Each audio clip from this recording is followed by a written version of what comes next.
O islamismo que o Irã defende não é o mesmo que o Hamas defende. Se você tira Israel do meio do jogo, esses dois vão entrar em disputa. Também, porque né? eles têm discernimento diferente a respeito da leitura do Alcorão e como que se deve ser feita a constituição de um país. Então, hoje, o Irã, ele financia esses países. Na semana passada, o Irã assumiu que é ele que controla o Hezbollah. Ele não tinha assumido até então. Ele ficava falando, não, não sei de nada, o Hezbollah faz o que quer. Imagina, quem controla o Hezbollah é o Irã.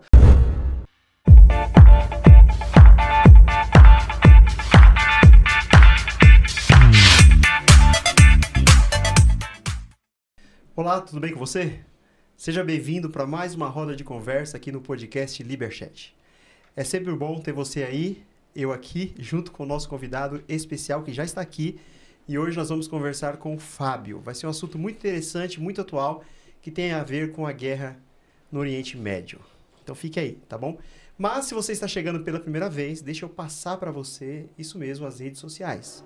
Temos o nosso Instagram, que é Liberchat_. Se você está me vendo pelo YouTube, já aproveita e se inscreva no canal, que é podcast Liberchat no YouTube. E estamos também no Spotify, é isso mesmo. Só você digitar Liberchat Spotify e você já vai estar por dentro de tudo que acontece aqui. E você vai conseguir ouvir os áudios aí do nosso podcast, ok? Deixe-me falar sobre os nossos patrocinadores, é isso mesmo. Temos a Mange Culinária, então se você deseja fazer uma festa e quer um buffet totalmente especial, preparado com muito carinho para você, contrate aí a Mange Culinária, tá bom? Da Cíntia Sanches, é isso mesmo. E ela também tem uma consultoria, a CS Consultoria. Então, se você também deseja empreender nessa área, se você deseja aprender a cozinhar e empreender, de repente abrir um restaurante, uma lanchonete, com certeza ela vai dar dicas para você. Então, contrate também a CS Consultoria da Cíntia Sanches. Temos também o nosso Vitor Design. É ele que faz as edições dos nossos vídeos aqui, os cortes que você vê aí e compartilha com seus amigos, tá bom?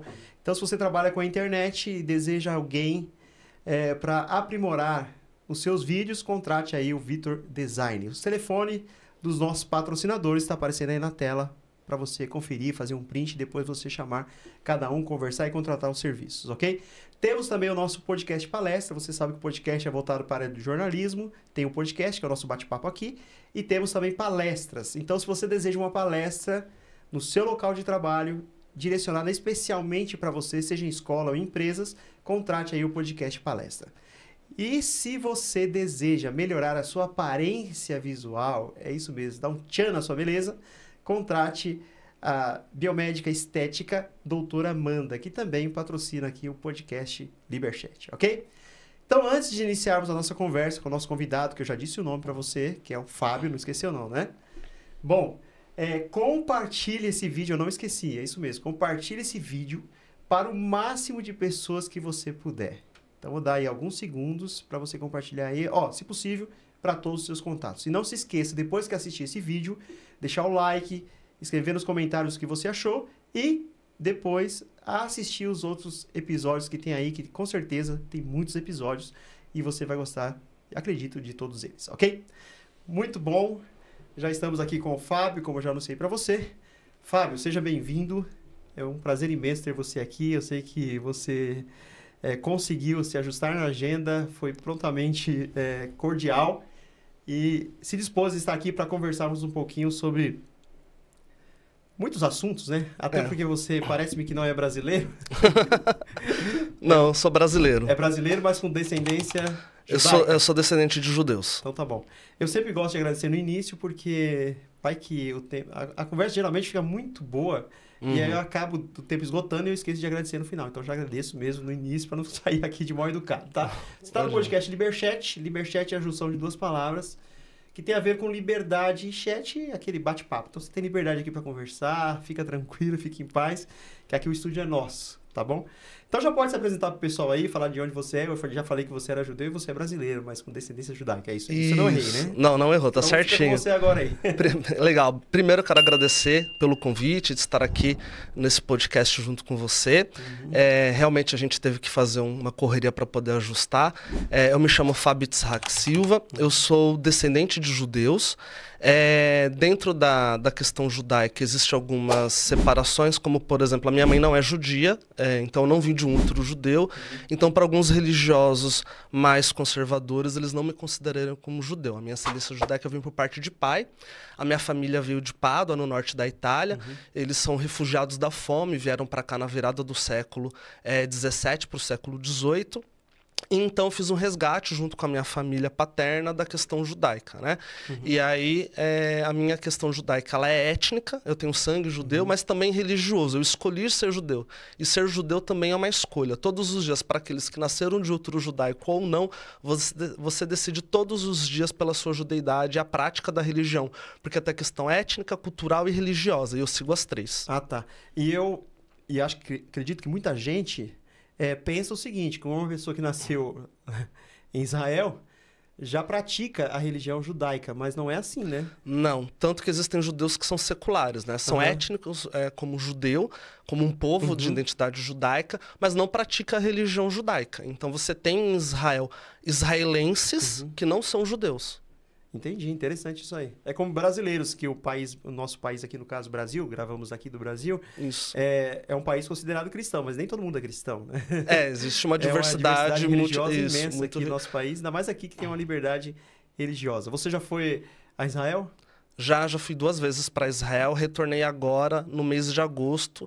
Eu fiquei 16 dias em Israel agora da última vez, fazendo um trabalho voluntário pelo qual fui convidado por um programa do Taglit para poder ajudar o país na reconstrução nessa questão da guerra que a gente teve iniciada no dia 7 de outubro de 2023. Ah, tá. Então você voltou recentemente de lá. Então você está por dentro de todos os assuntos que acontecem lá, porque você viveu...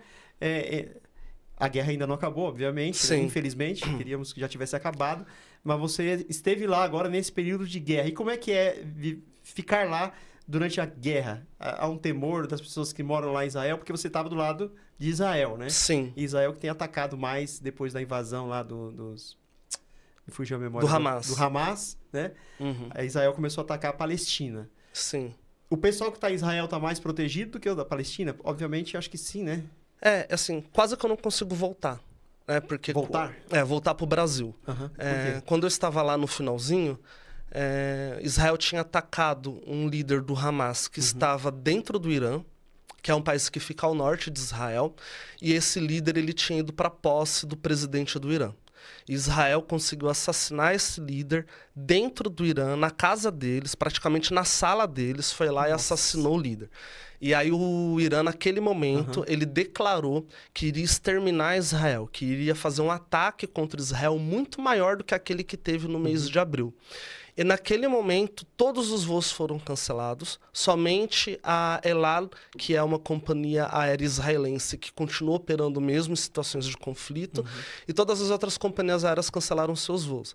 Então, fechou espaço aéreo, teve aquele temor por ataques que viessem por parte do Irã, e foi um momento muito tenso, porque a sociedade toda fica em choque, você não sabe o que vai acontecer no momento seguinte. Né? Porque os ataques de abril, eles foram utilizados drones e mísseis que não eram de velocidade hipersônica. Então, eles levavam cerca de 8 horas para sair do Irã e chegar até Israel. 8 horas Israel não conseguiria interceptar esses mísseis? Então, esses que levam 8 horas, e que em abril o Irã até anunciou que iria fazer o ataque, 8 horas dá tempo de você estocar alimento, comida e tudo mais. Né? Se preparar. Agora, por exemplo, esse último ataque que teve agora, levou cerca de 12 minutos, de 8 a 12 minutos para poder chegar um míssil, e aí teve que todo mundo sair correndo. No meu celular eu tinha instalado o aplicativo de alerta de ataques, até outro dia eu tive que desinstalar, porque no momento que o Irã atacou, meu celular disparou, praticamente gritava, com mensagens na tela em vermelho falando se esconda, né? Red light, se esconda imediatamente. E quando você tem um ataque assim, você tem que correr para um bunker. Quando eu estava agora em Israel, teve duas situações, 2 incidentes ali que me deixaram um pouco traumatizados. Um, eu estava dentro do hotel, onde o governo custeou para os voluntários, e aí disparou um alarme, só que no momento não dá para você identificar se é alarme de incêndio, o que está acontecendo. Você fica meio perdido durante você o som, né? Corre para dentro do bunker, você não questiona, né? Todos os hotéis têm bunkers? É obrigatório, né? A legislação coloca que prédios comerciais, hotéis, residências, prédios residenciais construídos a partir da década de 70, todos eles obrigados a ter uma sala segura que se parece com o tamanho desse estúdio onde a gente está agora, em que as paredes elas são feitas de concreto armado e tem uma proteção especial para determinados tamanhos de mísseis. Então você corre para essa sala segura. Eu dormia todos os dias depois que o Irã anunciou que ia nos atacar, com uma mochila dentro dela, garrafa d'água, alimentos, que são bolachas, pacotes de Snickers, essas coisas, e remédios, né? Então, assim, aconteceu alguma coisa, um kit de sobrevivência. Aconteceu alguma coisa, coloca a mochila nas costas e vai pro bunker. Então, você tem poucos segundos para poder se abrigar, dependendo de onde vem o ataque, porque hoje Israel é alvo de 4 frentes que ele tem lutado. Quais né? são essas? Com os Hutus, que fica ao sul, você tem o Hamas, que fica na faixa de Gaza, você tem o Hezbollah no Líbano e você tem propriamente o Irã, que fica mais ao norte. Então, cada local ele tem uma quantidade de tempo que você tem para poder se refugiar e se proteger das bombas. Então, eu tive vários amigos que fizeram um programa do Taglit comigo, que não conseguiram voltar para o Brasil no mesmo tempo que eu. O Taglit, explica um pouquinho pro pessoal, é uma ONG? Isso, o Taglit, ele é uma entidade que é ligada ao Ministério da Diáspora. A diáspora é quando você tem um povo que saiu da sua terra e foi para outros. Existe a diáspora dos negros que saíram da África, existe a diáspora dos judeus que saíram de Israel e agora estão retornando.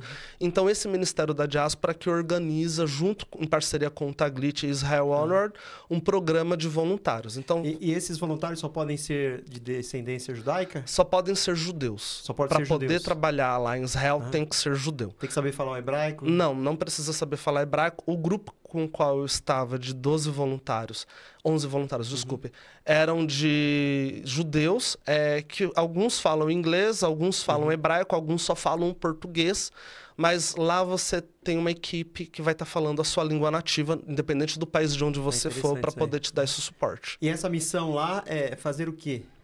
Certo. Esse grupo do Taglit específico que eu fui, que foi de trabalho voluntário para a reconstrução pós-guerra, era um grupo para poder trabalhar na área logística e na área humanitária. Existe um outro Taglit que é feito para jovens judeus conhecerem o país e ter a sua conexão com Israel. Entendi. O grupo específico que eu fui era para a parte de voluntários. Então, por exemplo, eu trabalhei na área de logística, eu trabalhei em hospitais, na região de Gaza e na parte de alimentos também, da questão humanitária, que a gente separava alimentos e levava para pessoas refugiadas internas dentro do Estado de Israel. Tá. Então, esse seu trabalho como voluntário é para ajudar o povo de Israel mesmo, não era o pessoal da Palestina, era o povo do lado de cá. Árabes palestinos que vivem dentro de Israel, porque não é separado. Tá? Quase um território só. Você tem árabes palestinos que vivem dentro de Israel, são cerca de 2 milhões de pessoas nessa condição de árabes palestinos, e que também nós ajudávamos essas pessoas, que têm acesso completo ao sistema educacional e de saúde de Israel. Então, lá nos hospitais eu atendia muitos árabes palestinos também. Mas durante a guerra eles não sofrem uma opressão ali dentro do Não, eles são cidadãos... São considerados cidadãos israelenses? Não são considerados, eles são cidadãos de fato que vivem dentro de Israel, são tratados normalmente. Não tem nenhum tipo de discriminação nesse sentido. Entendi. É claro que existe... em toda a sociedade existe o racismo estrutural. Aqui no Brasil existe racismo estrutural contra os negros, a gente não pode ser hipócrita, né? Então existem... É uma realidade, né? Existem israelenses que podem discriminar árabes palestinos? Sim, existem. Mas, no geral, convivem harmonicamente dentro do Estado de Israel. Fazendo um paralelo aqui, é como os negros que vivem aqui dentro do Brasil, de maneira, obviamente, normal, né? E claro que há um racismo estrutural. Existe. São integrados à sociedade, mas eles sofrem um racismo estrutural. E é interessante esse trabalho que você faz aí, né? Que o pessoal trabalha lá para ajudar essas pessoas. E foi muito necessário, porque a todo momento que chegavam grupos de voluntários em Israel, a população ficava muito agradecida, porque você teve um apagão na mão de obra dentro de Israel após os ataques de 7 de outubro, né? Que hoje faz aniversário de 1 ano, inclusive. Então você teve ali, por exemplo, trabalhadores da Tailândia que o governo tailandês obrigou que esses cidadãos retornassem ao seu país de origem, por medo, porque quando houve o sequestro dos reféns dentro do território israelense, os terroristas do Hamas não queriam saber se você era palestino, se você era israelense, se você era brasileiro, saiu sequestrando todo mundo. E muitas pessoas que foram sequestradas eram da Tailândia, por exemplo. Então, a guerra já está completando 1 ano. Isso, completa hoje. E muitas hoje. dessas pessoas, completando hoje, né? No dia da nossa gravação aqui. E muitas dessas pessoas que foram sequestradas pelo Hamas, até hoje Israel não conseguiu resgatá-las, né? Não, tem 101 reféns nesse exato momento dentro de Gaza. 101 reféns. 101 reféns. O Hamas confirmou se eles estão vivos? Você tem essa informação? A ONG conseguiu? O Hamas não confirma porque ele usa como moeda de troca. Um refém vivo vale mais do que um refém morto. Israel tenta resgatar os reféns, mas, por exemplo, algumas semanas atrás, os soldados israelenses tinham feito uma incursão dentro de Gaza, dentro do território, e tinha localizado um possível cativeiro. Quando o exército se aproximou, o Hamas foi lá e executou as vítimas para que elas não fossem salvas. Então eles mataram a sangue frio ali essas vítimas. Muitas delas mulheres, que inclusive ficaram grávidas dentro do cativeiro, porque foram estupradas pelos soldados do Hamas. Do Hamas. Isso. É terrível mesmo, né? Terroristas mesmo, cruéis, né? O governo de Netanyahu, como é que é dentro de Israel? Há um apoio maciço dele lá ou parece que há uma contradição? Nem todo mundo está apoiando a guerra que ele tem feito contra a Palestina e contra o Irã, né? Sim, a sociedade está dividida. Está dividida? Está dividida hoje. Sempre esteve dividida desde 2019. Por quê? Em Israel funciona um governo de coalizão, né? Desde 2019. Você tem a Knesset, que é o parlamento israelense, você tem os deputados e os congressistas, e aí eles votam o que tiver o maior número de apoio, indica o primeiro-ministro. Então, o governo do Benjamin Netanyahu, que é o Likud, o partido que governa, ele tem caído, né? Ele não consegue se manter durante 2 anos dentro do poder. Então, ele cai, e aí você chama a nova eleição, e aí você compõe, e aí ele tem tido quedas sucessivas. Depois da guerra, que iniciou em 6 de outubro, teve um interrompimento de novas eleições por causa da guerra. Não dá para você chamar eleições dentro da guerra. Tá? Então, o foco é a guerra agora. O foco é a guerra.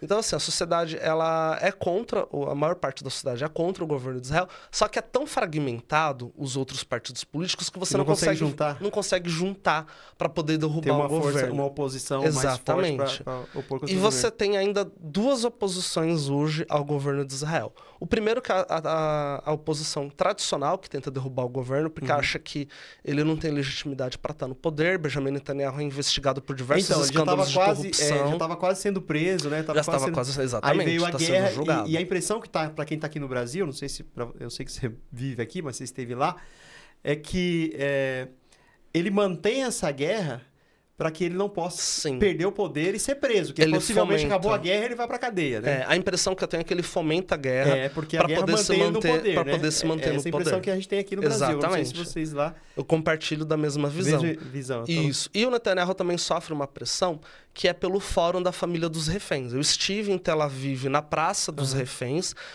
inclusive ajudei financeiramente a causa para que pudesse arrecadar fundos para que as famílias possam manter a pressão contra o governo Netanyahu, para que ele negocie com o Hamas a retirada dos reféns. Porque parece que ele não está preocupado em resgatar os reféns que lá estão, ele está preocupado em fazer guerra, né? Parece que o objetivo dele é realmente destruir a Palestina, né? Parece que é destruir o Hamas, mas o Hamas não é só pessoas, a ideia permanece ainda que ele mate... Sim, você trouxe um ponto muito interessante, vou até te elogiar por conta disso, porque poucos entrevistadores têm essa consciência. O Hamas, ele faz com que a população palestina que vive em Gaza seja refém.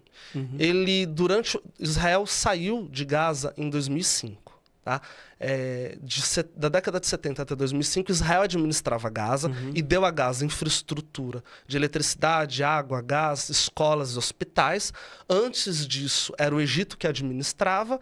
Quando Israel saiu de Gaza de forma unilateral e entregou para a autoridade palestina, quem assumiu em 2007 nas eleições internas foi o Hamas, e o Hamas passou a controlar Gaza. Todo investimento que era para o Hamas destinar para o bem-estar da população de Gaza, ele utilizou para fazer a construção de túneis e abrigos para que ele pudesse se armar contra Israel e praticar esses ataques. Então, existe ali uma simbiose entre o Hamas e o Benjamin Netanyahu. Por quê?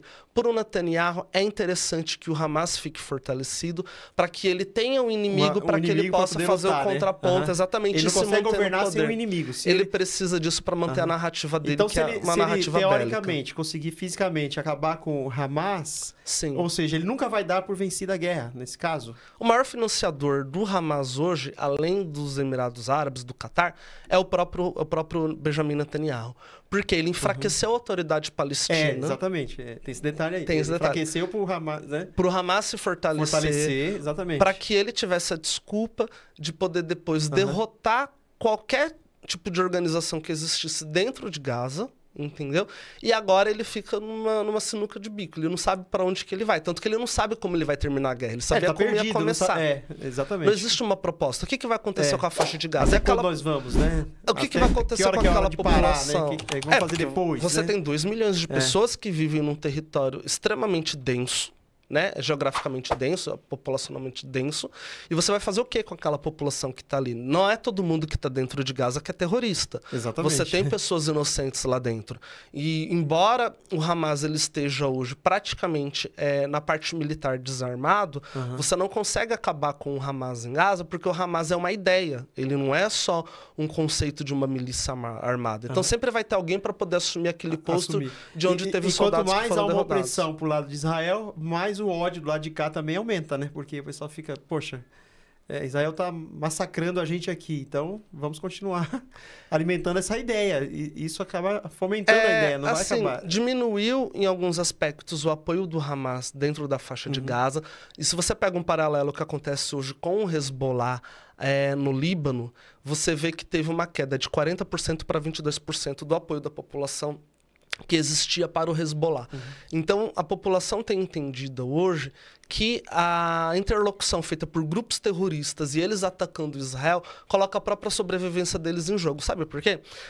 Até antes do dia 7 de outubro, 15 mil palestinos da faixa de Gaza saíam de Gaza e iam trabalhar dentro de Israel todos os dias. Todos os dias? Todos os dias, porque Israel entendia que era importante que aquela população tivesse uma forma de subsistência através de um salário mais digno, que só dentro da faixa de Gaza ele não ia conseguir ter, e você também diminui a pressão da população em relação a ataques a Israel, porque a população está se alimentando, está levando dinheiro, milhões de dólares injetados. Assim, de amizades. Exatamente. Assim, né? De convivência, pelo menos harmoniosa. Sim, né? A ideia Israel, ela tem o seu lado errado e o seu lado correto. Gaza tem o seu lado correto e o seu lado errado. Nada é perfeito. Nada é perfeito, tanto que a própria Palestina, que eu falei em West Bank, porque aqui a gente precisa separar. A população de Gaza é totalmente diferente do que é a população que vive dentro da Palestina em West Bank. Eles têm pensamentos diferentes, porque você separou 2 povos, e a partir de determinado momento, cada um se desenvolveu de uma forma. E eles não estão mais conectados. Então, essa fragmentação também criou uma cultura distinta dentro desses territórios.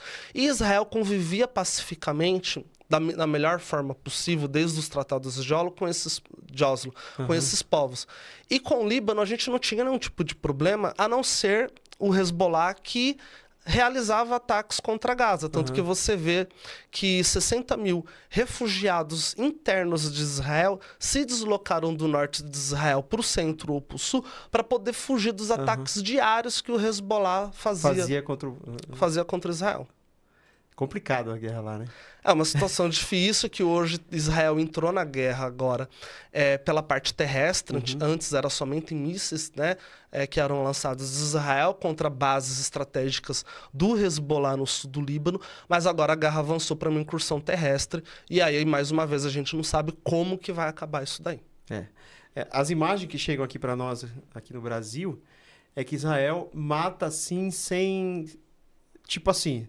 Se ele achar, ou se tiver certeza, sei lá, que tem alguém do Hamas ali, se for numa escola, se tiver 100 crianças, ele vai matar porque tem uma pessoa do Hamas. Parece que ele ataca assim, indiscriminadamente, assim, sem medo de nada e não quer saber parece que o ódio é tão evidente que algumas pessoas estão pegando já uma certa antipatia pelo governo de Israel. Não diria pelo povo de Israel, mas pelo governo de Israel, que agora está na pessoa do Netanyahu, né?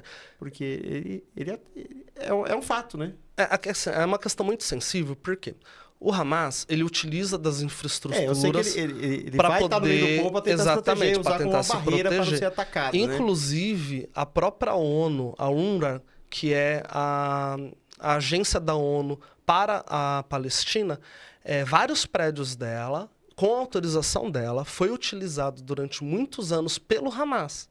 Inclusive, tinham funcionários da ONU que ajudaram nos ataques contra o 7 de setembro. Contra o 7 de setembro? Não, 7 de outubro, me perdoa. 7 de outubro, junto com o Hamas. Isso verdade essa informação? Eu li sobre isso aí. Está comprovado, está documentalmente comprovado. Tanto que diversos países europeus pararam de financiar essa agência da ONU porque ficou comprovado que eles estavam ajudando a atacar. Mas acontece, só para responder uma questão anterior sua. Você falou assim, parece que Israel ataca indiscriminadamente. Primeiro, o exército de Israel, ele tem um setor de inteligência que ele procura reduzir o dano ao máximo possível para que civis não morram.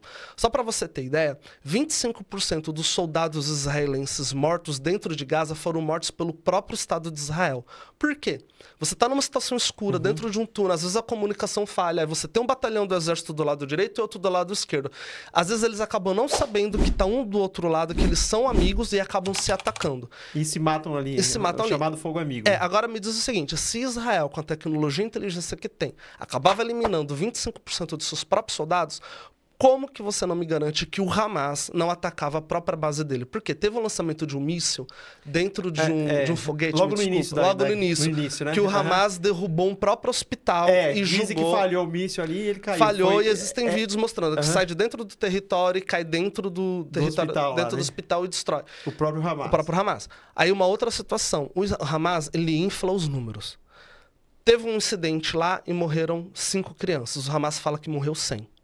Então, os números que o Hamas ele divulga, ele é muito inflado. Teve uma vez, há cerca de 2 meses atrás, que ele deu um número tão exagerado, tão inflado, que ele mesmo voltou atrás e falou, não, realmente não foi tudo isso. Entendeu? Então, exagerou assim, muito, dentro da guerra, a primeira coisa que morre é a verdade. Tá? E aqui eu não vou ficar passando pano para Israel e falando que Israel está correto em tudo. Israel tinha o direito de se defender. Sim, com certeza. Não foram 50 mil mortos como o Hamas divulga hoje, só que dentro dessa quantidade de mortos, que foram cerca de 25 a 30 mil mortos que teve, esses 30 mil mortos, foram combatentes do Hamas. E o Hamas coloca como se fosse população civil.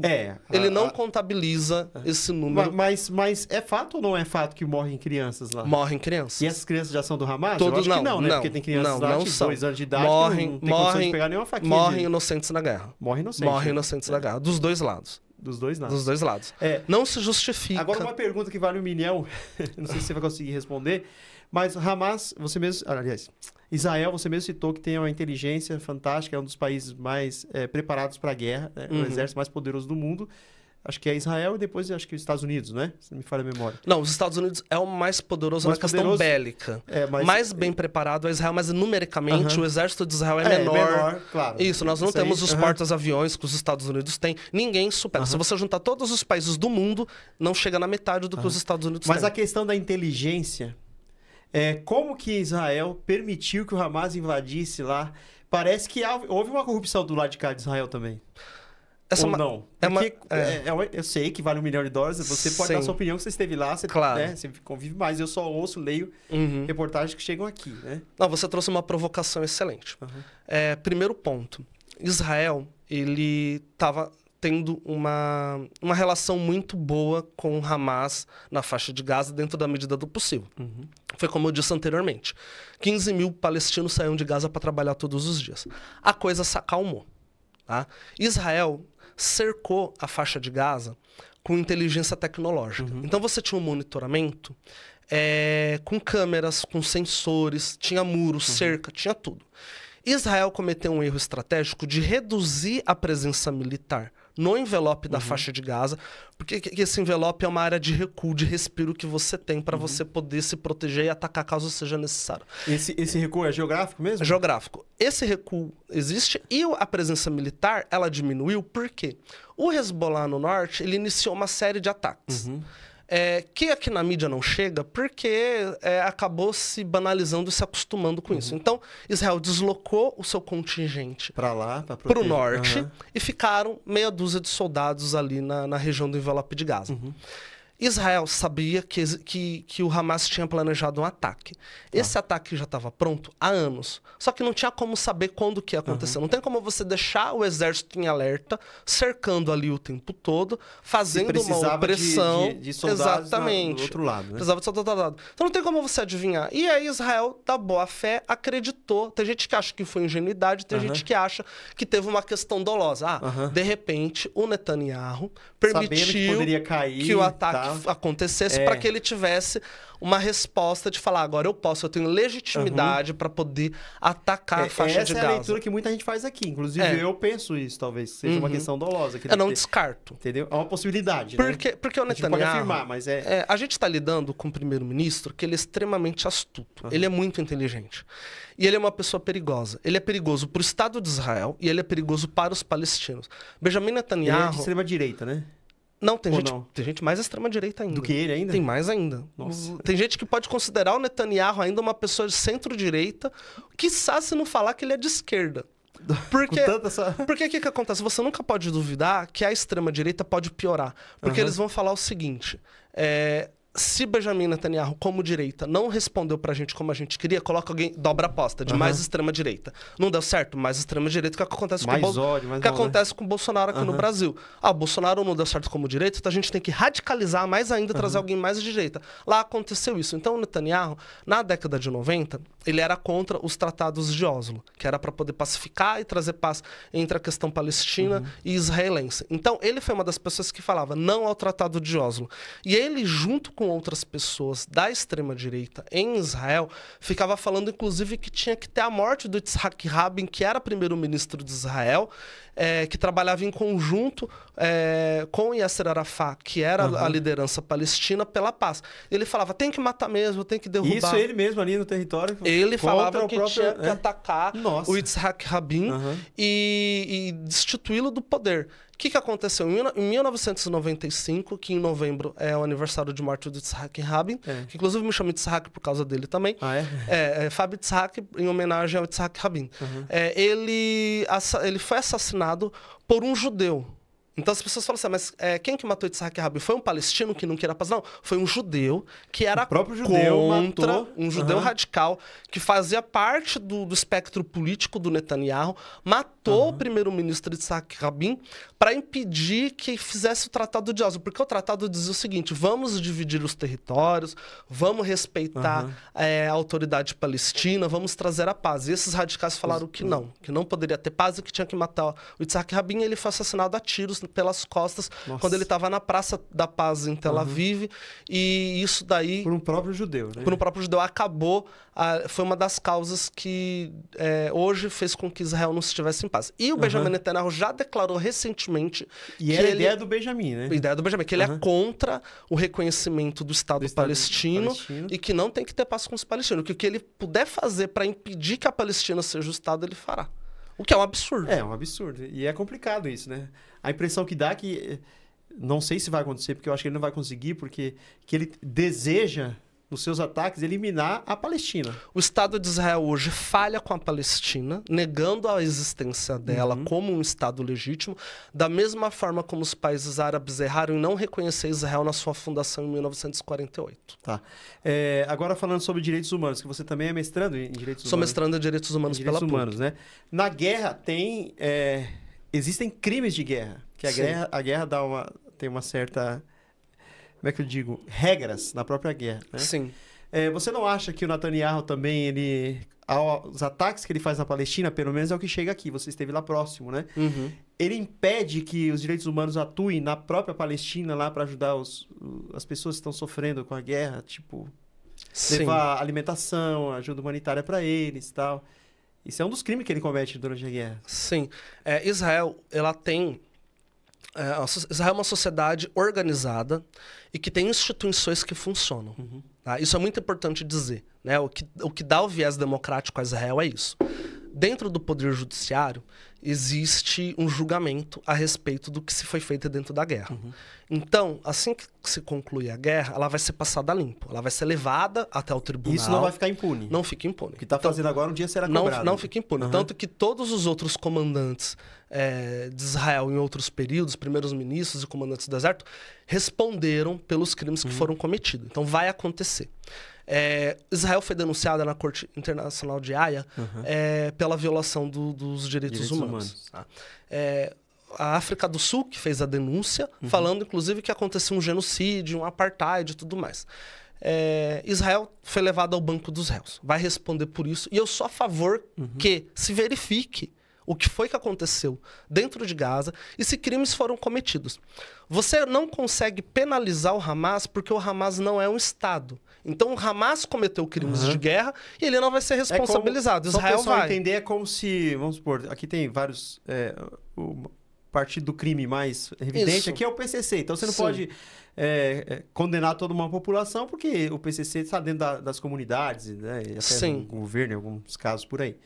A mesma coisa que acontece com o Hamas lá, entendeu? Mas só que, tipo assim, é o que eu sempre digo, você não pode eliminar uma comunidade que tenha pessoas do PCC porque tem pessoas do bem lá. Sim, exatamente. Entendeu? Então, quando você fala dessa questão da institucionalização dos poderes que existe dentro de Israel, é que vai acontecer essa responsabilização.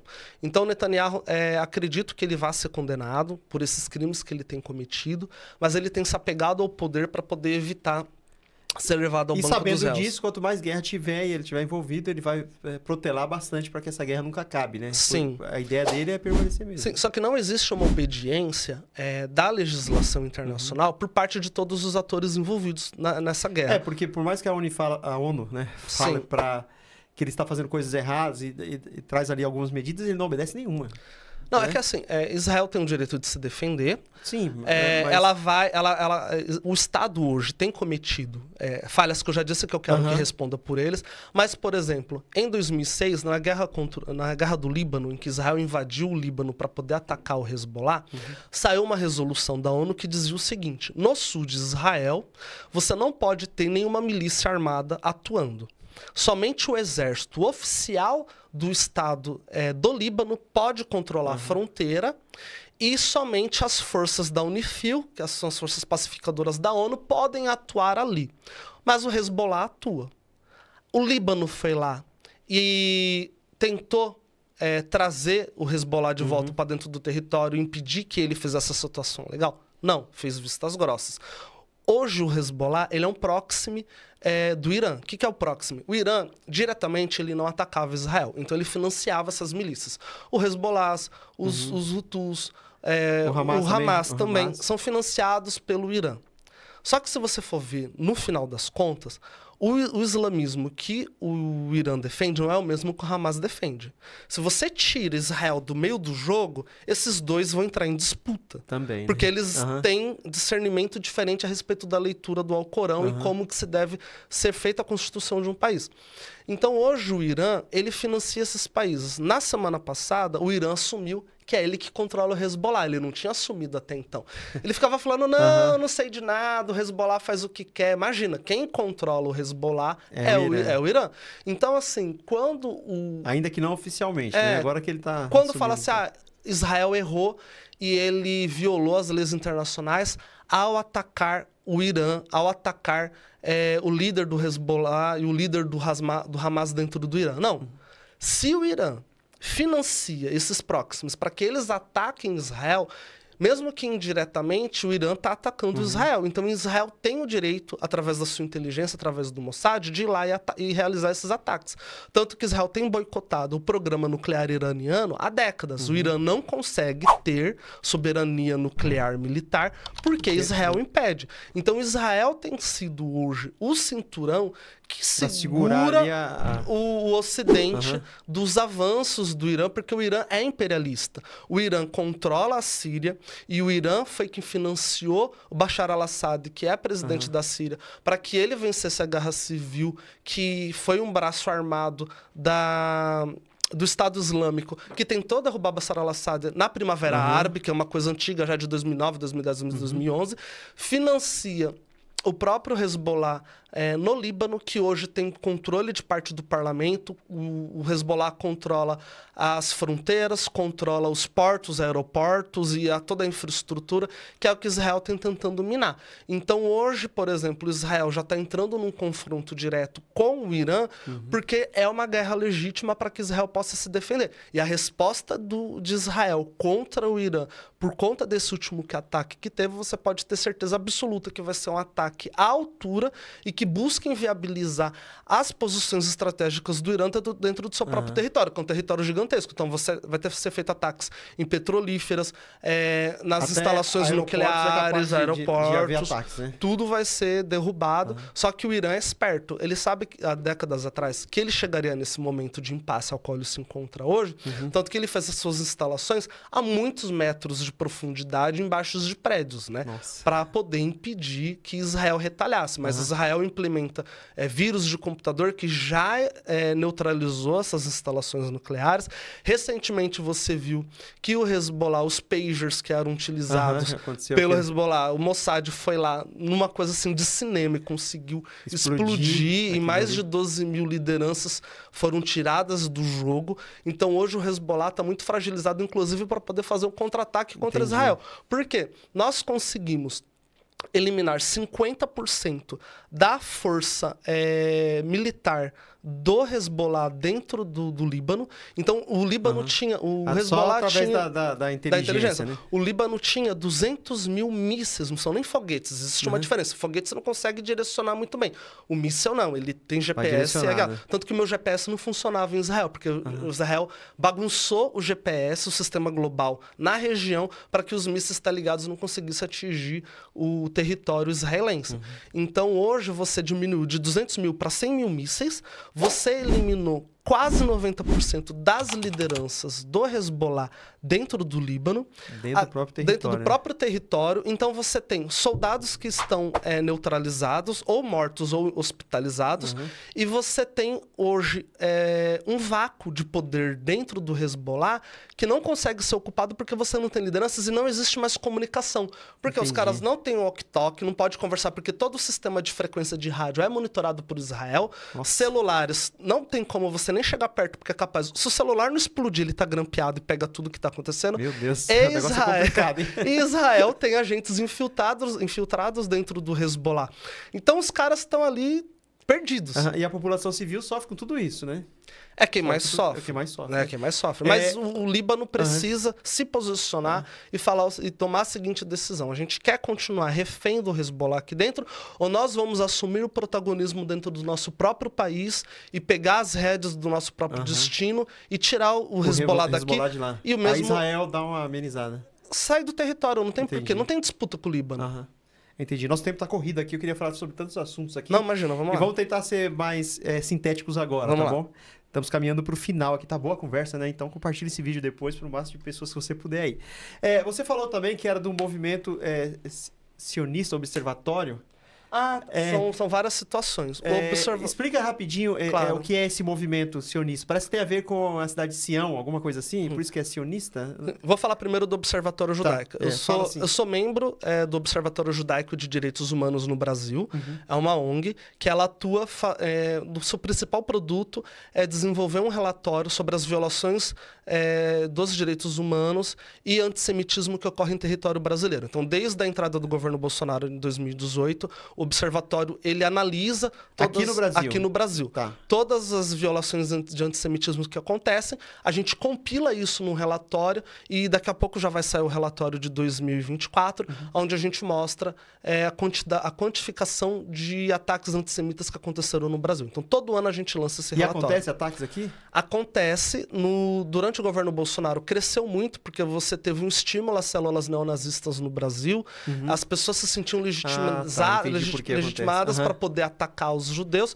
E a gente acreditava que no governo progressista, dito progressista do Lula, você teria uma diminuição dos ataques antissemitas. O que, na verdade, aconteceu ao contrário. A gente vai entregar um relatório agora que mostra que teve um aumento desses ataques antissemitas porque a esquerda se radicalizou no Brasil e tem propagado muitos ataques contra a comunidade judaica e contra Israel. A própria esquerda também? A própria esquerda. E ela tem feito ataques muito mais duros e muito mais perversos contra os judeus do que até a própria direita. Então, você teve essa quantidade de ataques que aumentou muito mais depois do dia 7 de outubro, quando Israel resolveu retalhar o Hamas. Nossa, interessante isso aí, né? É um dado que assusta. Tá? Porque eu lembro que parece que a Polícia Federal conseguiu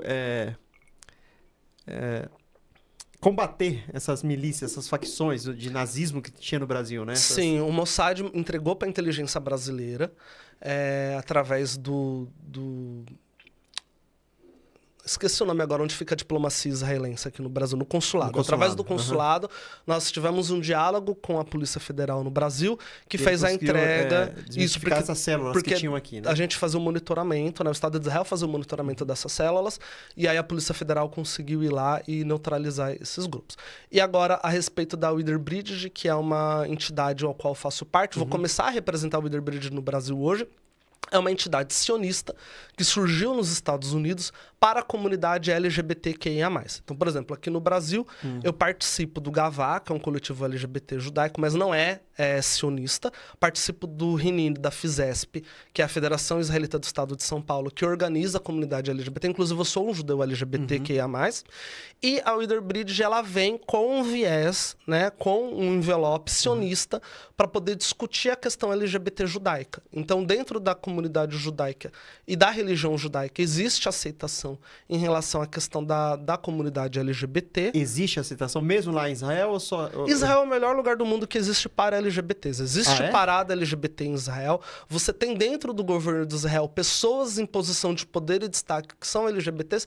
Inclusive, já tivemos ministros de Estado em Israel que são LGBTs. É interessante isso aí, né? Porque a impressão que dá quem está aqui que lá é uma discriminação total. Enxergam, né? Muita gente enxerga né? Uma Israel e um judeu imaginário, onde Israel e os judeus não se conciliam com a questão da pauta de direitos humanos voltada para os LGBTs, tanto que, inclusive, várias sinagogas realizam cerimônias entre casais do mesmo sexo. Aqui na cidade de São Paulo, nós temos a sinagoga Shalom, que, se não me engano, em 2011 ou 2013, realizou um casamento entre pessoas do mesmo sexo. Mas esse diálogo, ele precisa ser contínuo dentro da comunidade, porque você tem vertentes mais ortodoxas ou conservadoras no Brasil, diferente dos Estados Unidos, Argentina e Israel, que celebra a diversidade sexual. Então, não existe uma separação entre a religiosidade e a sua identidade de quem você é quanto LGBT. Você pode ser judeu e ser LGBT. Então, você sendo um LGBT, você pode frequentar uma sinagoga? Normalmente. Normalmente, eles não vão...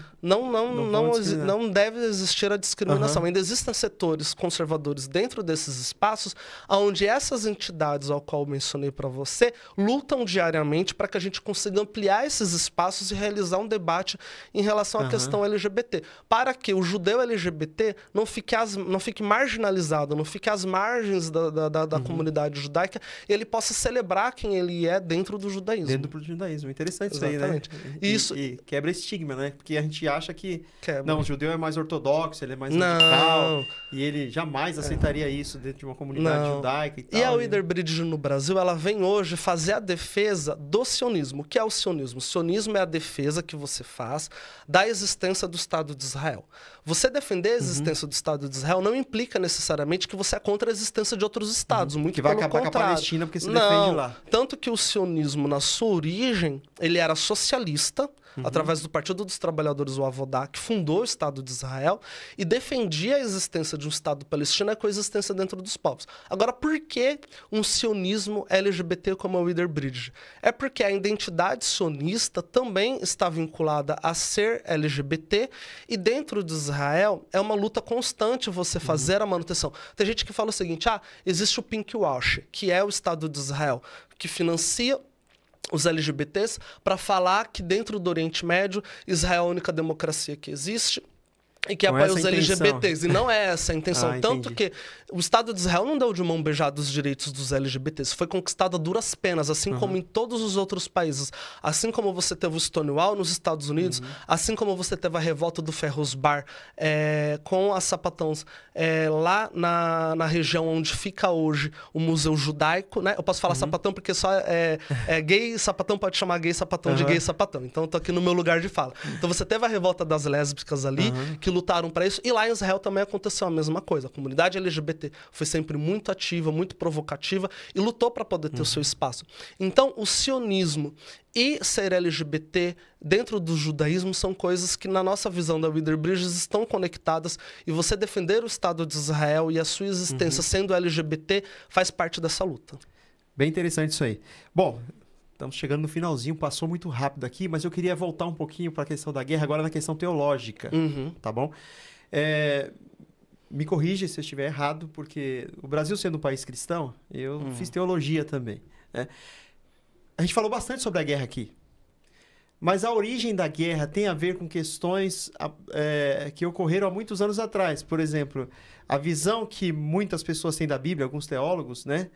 A questão da guerra tem a ver lá com Abraão e Isaac, no caso Ismael e Isaac, os filhos de Abraão, que um é considerado filho da promessa. No caso, Abraão teve filho com Sara, né, que era Sarai, a sua esposa, que chamou Isaac, que seria o filho da promessa. Só que a Sara era estéril, quem conhece a Bíblia, conhece a história, né? E ele achou que Deus não ia cumprir a sua promessa, ele quis dar um jeitinho ali e teve um filho com Agar, que era serva de Abraão, que chamou-se Ismael. Depois que Isaac nasce, Sara, com ciúmes, pede que Abraão expulse Ismael e a serva Agar de casa. Daí dá origem depois ao islamismo. E desde então essa guerra nunca acabou? Praticamente a origem da guerra se deu ali? É possível falar isso? É claro que depois houve um desdobramento bem maior tal, e aprofundou mais.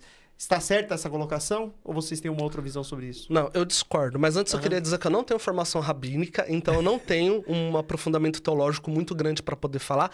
Mas eu, quanto um pesquisador acadêmico, eu tenho alguns conhecimentos. Tá, então... Vou tentar sintetizar ao máximo possível. Eu joguei uma bomba aqui que era mais uma hora de conversa. Imagina. Vamos lá. Essa divisão que teve, histórica, é claro que ela não é comprovada cientificamente, historicamente, porque existem diversas correntes que interpretam e enxergam as escrituras, tanto a Torá quanto a Bíblia Sagrada, como questões que são fábulas, né? Para poder ilustrar algumas questões. Até que cientificamente alguns falam, mas Abraão realmente existiu, né? É verdade essa história, né? Eu fui ao túmulo de Abraão, eu fui ao túmulo de Sara, só que assim, é uma questão igual, por exemplo, lá no Muro das Lamentações, não, lá em Jerusalém, na Via Crucis, que tem um significado muito grande para os cristãos, existe uma marca de uma mão dentro de uma pedra muito perfeita, parece que foi feita a laser. E dizem que Jesus estava com a cruz, ele parou para encostar ali e ficou a marca da mão dele na pedra. Então, assim, existem narrativas que a gente respeita, claro, obviamente, mas que a gente precisa ter um cuidado para não tomar aquilo ao pé da letra e fazer com que aquilo se torne uma arma, uma ferramenta, para que você utilize. Também, exatamente. Né? Então, assim, eu não acredito nessa teoria de que aquela divisão criou ódio por causa de irmãos, tá? Que era uma briga de família que até hoje perdura, né? Tanto que os povos judeus árabes e judeus palestinos, eles conviviam em paz até 1800 e pouquinho. O que aconteceu foi o seguinte, os judeus, com a queda do templo, foram expulsos de Israel pelos romanos, ali naquela época. Na década de 70? Né? Não, isso no ano zero, praticamente. No ano 100 até o ano 200, depois de Cristo, foi quando os judeus foram expulsos e foram para a diáspora. Tá? Então, naquele momento, inclusive os romanos viraram para poder provocar os israelenses judeus daquela época e falaram o seguinte, a gente vai chamar essa área de Palestina, Filistina, por causa dos filisteus que vem dessa origem, e que eles depois, no ano de 600, que veio o Maomé, tanto que naquela época nem existia o islamismo, né? Foi no ano de 600. Exatamente. Então tentam criar uma narrativa de que existia um conflito que na verdade não existia. A disputa atual é por conta de terras. Israel lutou pela sua independência em 48 e falou o seguinte, eu aceito a existência de um Estado palestino, porque a ONU dividiu a terra. Os árabes, junto com a Palestina, e você tem 5 países na região, Egito, Cisjordânia e tudo mais, falaram, a gente não aceita a existência de um Estado de Israel aqui. E todos se viraram contra Israel, lutaram uma guerra que perderam. E aí Israel tomou conta de territórios na guerra que ele venceu, que foram desocupados pelos árabes que fugiram, e falou o seguinte: eu devolvo essas terras em troca de paz. Vocês aceitam? Eles falaram não. Em 67, na Guerra de 6 Dias, atacaram novamente Israel, aí a gente tomou Sinai e Golã, e a gente falou: aceita a devolução das terras por paz? Os árabes e os palestinos falaram não. Então, por conta disso, Israel foi aumentando os seus territórios e ofereceu em troca de paz, e todo momento eles falaram que não. Então, hoje a disputa é por conta de terras e não por conta da religião. Entendi. Mas aí, se me permite aqui, depois, num outro momento, a gente volta nessa conversa. Sim. Parece me fazer um certo sentido. Claro que você mesmo falou que a briga de família, em muitos momentos, eles conviveram harmoniosamente. Sim. Certo? Só que a briga é por terra. Então, parece me fazer um certo sentido, posso estar totalmente equivocado, né? É que os dois, a terra são dos dois. Sim. Se os dois são filhos de Abraão, a terra são dos dois. Só que eles não conseguem conciliar isso.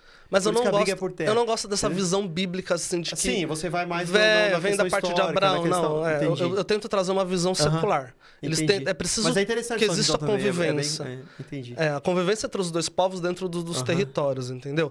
Voltar ao território de 67, pegar Jerusalém e entregar a parte, agora eu não lembro se é oriental ou ocidental, para... a oriental, entregar para os palestinos. Eu acredito numa divisão assim, de uma cidade internacional para Jerusalém, um status internacional, onde os povos consigam conviver em paz. Mas hoje seria o ideal, né? Seria o ideal. Hoje existe uma ameaça real, onde você não consegue entregar, por exemplo, as colinas do Golã, porque ela é uma área militar estratégica, porque de cima da colina você consegue atacar Israel. Se você não tem aquela área de recuo, você não consegue defender Israel. E o Irã domina hoje a Síria. Então, como que você vai permitir que a Síria, que virtualmente pertence ao Irã na parte estratégica militar... E que, teoricamente, é inimiga de Israel... Sendo que ele consegue fazer ataques ali onde Israel não tem recurso estratégico para poder se defender. Porque para você poder alcançar um míssil que está vindo em sua direção, você precisa de um distanciamento para que você possa alcançá-lo. Se você faz isso de dentro da fronteira de Israel, você não consegue fazer a defesa. É complicado e parece que a guerra não tem fim, né? Mas uma hora, os dois vão se cansar e vão ter que chegar numa solução. O destino e a paz do povo palestino e o povo israelense está nas mãos do povo palestino e israelense. Não são agentes externos que vão chegar lá e falar... Eles têm que se sentarem, conversar e tentar resolver esses conflitos aí. Né? Não é um salvador da pátria, um messias que vem de fora que vai resolver isso. Tá. Estamos chegando realmente no final agora. Eu queria que você deixasse uma mensagem de conforto para quem está vivendo essa situação de guerra, quem está aqui no Brasil, que tem parentes que estão lá na guerra. Alguns querem vir para cá, outros não conseguem. Outros não conseguem deixar a sua terra natal e fugir de lá. Deixa uma mensagem de paz aí, de esperança aí, você que tem uma visão diferente da guerra. Vamos lá. Nós estamos hoje completando um ano de que o Hamas invadiu Israel e sequestrou lá o pessoal que estava dentro da festa que estava acontecendo lá ao redor de Gaza. Nós temos hoje 101 reféns que precisam voltar para casa. A gente precisa, em primeiro lugar, que esses reféns voltem para casa são e salvos. E junto com esse um ano de guerra, nós estamos nos aproximando de Yom Kippur. Na semana passada foi Rosh Hashanah, que foi o Ano Novo Judaico. Então, Shana Tová atrasado aí para você e para todos os nossos ouvintes. Obrigado. E estamos agora entrando em Yom Kippur, que é o Dia do Perdão, né? Que é o feriado judaico, um dos mais importantes de todos. Era conhecido na época de Moisés como o Dia do Juiz, né? Isso. Perdão, então, agora a gente precisa aproveitar esse momento para poder refletir, para que a gente se perdoe em primeiro lugar. Antes da gente querer dar o perdão aos outros, a gente precisa se perdoar e que a gente possa entrar numa era de perdão e de paz. Que o povo palestino possa perdoar Israel pelos seus erros e que Israel também possa perdoar os palestinos pelos seus erros e que a região comece a ter paz e que possa prosperar, para que as pessoas sejam felizes, para que as pessoas cresçam de forma saudável e para que a gente consiga pacificar toda a região. Então, os meus votos agora para esse Ano Novo Judaico é um Ano Novo de paz e de perdão. Que bom, que mensagem maravilhosa, né? Deixa suas redes sociais aí pro pessoal, se quiser te seguir. Podem me seguir, minhas redes sociais é Fábio Nomundo, @FábioNomundo. Meu nome é Fábio Tzahak Silva. Não tem nada postado mais hoje nas minhas redes sociais, porque eu sofri muito ataque antissemita. Então, para preservar a minha família, eu excluí todas as minhas postagens, mas vocês podem me adicionar, que a gente pode conversar pelo direct, trocar mensagens. Então tá aí, tá, gente? Fábio, muito obrigado pela sua conversa. Tenho certeza que foi muito proveitosa aqui. Né? Trouxe muitos conhecimentos, uma pessoa que convive diretamente com a guerra, né? Viveu lá. E deixou uma mensagem de paz aí. Eu espero que você também possa estar em paz consigo mesmo, como ele falou, né? Possa perdoar aquele que te feriu, porque embora você não esteja talvez vivendo lá no Oriente Médio, na guerra, mas há uma guerra interna que nós precisamos vencer, que é lutar contra o próprio eu, contra o nosso orgulho, para que possamos estar bem consigo mesmo e também com os nossos semelhantes, com os nossos amigos. Muito obrigado por fazer parte dessa conversa. Quero agradecer aqui mais uma vez os nossos patrocinadores aí. Muito obrigado pelo apoio de vocês. E compartilhe esse vídeo para o máximo de pessoas que você puder. Não esqueça das redes sociais. Temos nosso Instagram, Liberchat_, YouTube e o nosso Spotify também. Grande abraço. Tchau, tchau. Até mais. Tchau.